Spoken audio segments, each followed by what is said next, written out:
Esitera umwamikazi nawe ubu ni Liberata umwamikazi nawe. Nashimiye umusaza wacu aho yadukuye, hari aho yagiye adukura, ngiye yahuye mu rufunzo.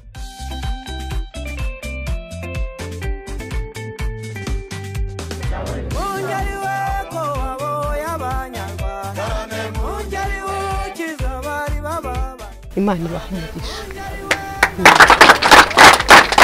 Nanezerewe, ibyishimo mfite nawe ubu nabifashe ndabifunga kuko mbigaragaje, ntabwo menya nakora impanuka, gusa nanezerewe. Ubona nzi ko ibi byambaho nge. Imana y'amahoro ihabwa icyubahiro, aho mukuye Imana ihasubiza.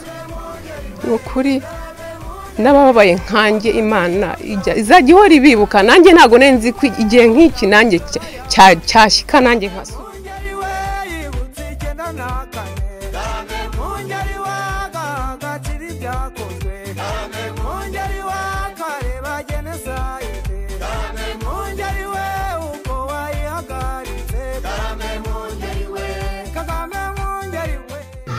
Agacana boje, agacana buriya butoroshi, mbese bukanapfa umuntu akarara kabakabaho isahani iteretse cyangwa inkwano iteretse.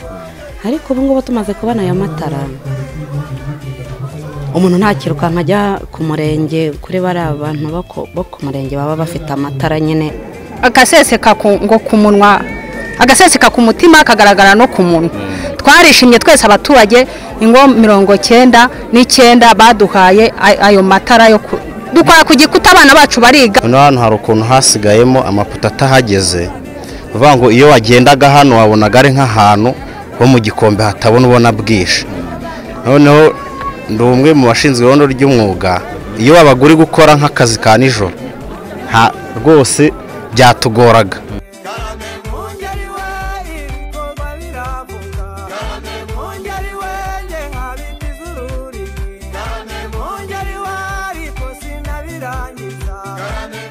Icyambere mu myumvire twese biratuzamura tukumva ko twakwibonamo ibisubizo. Icya kabiri nuko hari ibikorwa bisigaye bifatika. Niba hari abaturage batujwe bubakiwe amazu, niba hari umudugudu urimo amazu ageze ku 100 yahawe imirasire, niba hari imiryango 1000 yahawe ubwisungane mu kwivuza mu murenge wa Rweru mu kagari ka Nemba, hari umuturage polisi yubakiye inzu mu bufatanye n'abaturage mu kagari ka Murama mu murenge wa Nyamata. Ibyo ni ibikorwa bifatika biba bisigaye, ariko imyumvire cyane yo kwishakamo ibisubizo no kubikemura mu buryo bufatika nicyo kintu cy'ingenzi ukwezi kwa polisi kudusigiye.